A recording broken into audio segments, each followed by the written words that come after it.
মাননীয় প্রধানমন্ত্রী তারেক রহমান সাহেব কিছু একটা করুন। রামি স্যার বাবা আজকে বলেছে তিনি দেশের বিচার ব্যবস্থাকে বিশ্বাস করেন না।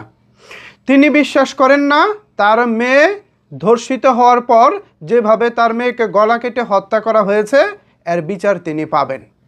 তিনি বলেছেন আমার কাছে যদি আপনারা লিখিত চান আমি স্ট্যাম্পে লিখে দিব, এই বিচার আমি কখনোই পাবো না। 15 দিন পর নতুন কোনো ইস্যু আসবে, আমার মেয়ের এই ইস্যুটা ধামা পড়ে যাবে। একজন বাবা ঠিক কতটা অসহায় হলে দেশের বিচার ব্যবস্থার প্রতি কতটা অনাস্থা হলে এভাবে বলতে পারেন। এ কারণেই আমি মাননীয় প্রধানমন্ত্রী জনাব তারেক রহমান সাহেবের হস্তক্ষেপ চাচ্ছি। চারিদিকে যেভাবে শিশু ধর্ষণ থেকে শুরু করে বড়রা পর্যন্ত ধর্ষিত হচ্ছে, চুরি ছিনতাই ডাকাতি যেভাবে বেড়ে যাচ্ছে, এরকম অবস্থা চলতে থাকলে দেশের মানুষ আমাদের দেশের বিচার ব্যবস্থাকে মোটেও বিশ্বাস করবে না, আস্থা রাখবে না। একের পর এক ঘটনা ঘটে যাচ্ছে, কিন্তু আমরা দৃষ্টান্তমূলক কোনো সাজা দেখতে পাচ্ছি না, আমরা প্রকাশ্যে কোনো শাস্তি দেখতে পাচ্ছি না। এভাবে যখন একটি সমাজ চলে তখন কিন্তু আইনের শাসনের প্রতি মানুষের আস্থা উঠে যায়। এখন এই যে দেশের মানুষজন বলতেছে আমরা আইনকে বিশ্বাস করি না, আইনের ফাঁক ফোকর দিয়ে কোনো না কোনোভাবে অপরাধী বেরিয়ে যাবে, এ কারণে আমি আইনের কাছে বিচার চাই না, আমি কোনো প্রকার কোনো বিচার প্রত্যাশা করি না, এটা যে বলতেছে এটা কি আমাদের দেশের জন্য ভালো কিছু হবে? মোটেও ভালো কিছু হবে না। এ কারণে মাননীয় প্রধানমন্ত্রী জনাব তারেক রহমান সাহেবের হস্তক্ষেপ চাই। বেশি না, 4-5টা ঘটনা দৃষ্টান্তমূলক শাস্তি দিয়ে দেন, প্রকাশ্যে দিয়ে দেন, তাইলে দেখবেন সব ধরনের সমস্যার সমাধান হয়ে গেছে, অনেক সোজা হয়ে যাবে। আমাদের দেশটা ছোট, এই ছোট দেশের তুলনায় আমরা জনগণ অনেক বেশি, আমাদের সমস্যাটাও অনেক বেশি। এত সমস্যা যদি বেশ কিছু এক্সাম্পল আপনি তৈরি করে দিতে পারেন তাইলে অনেকটাই সমাধান করা সম্ভব।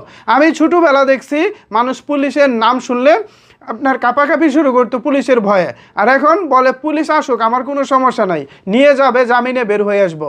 মানে অবস্থাটা এমন হয়ে গেছে পুলিশ ধরে নিয়ে গেলেও কিছু যায় আসে না, আর জামিন এটা তো অনেক সহজ, যে কেউ চাইলেই জামিন চাইতে পারে এবং আদালত মনে করলে জামিন দিয়েও দিতে পারে।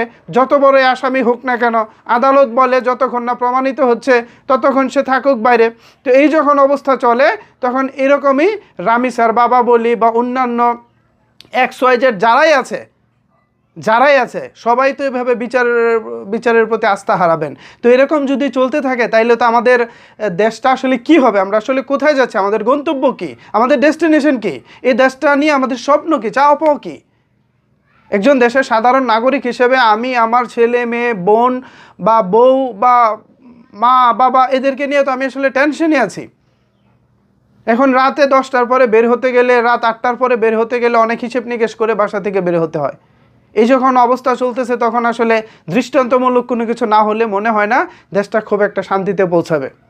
এই যে রামিসা তরতাজা একটা মেয়ে, 7 বছরের একটা মেয়ে, তাকে প্রথমে ধর্ষণ, তারপর গলা কেটে হত্যা, এই ঘটনার প্রেক্ষিতে যদিও আসামি ধরা পড়েছে, এখন এই ধরা পড়ার পর যদি আমরা দৃষ্টান্তমূলক কোনো শাস্তি না দেখি তাহলে কি ভাই আমরা আইনের প্রতি আস্থা রাখতে পারবো? বিচারটা বিবেচনা করবেন আপনারা। আর মাননীয় প্রধানমন্ত্রী জনাব তারেক রহমান সাহেব কিছু একটা করুন, আপনি নতুন কিছুর নজির স্থাপন করুন যেগুলো দেখে অপরাধীরা একদম সোজা হয়ে যাবে। ভিউয়ার্স, এই বিষয়ে আপনাদের মতামত কি ভাবছেন আপনারা জানাতে পারেন আপনার মতামত নিচের কমেন্ট বক্সে। ধন্যবাদ সবাইকে এতক্ষণ আমার সাথে থাকার জন্য।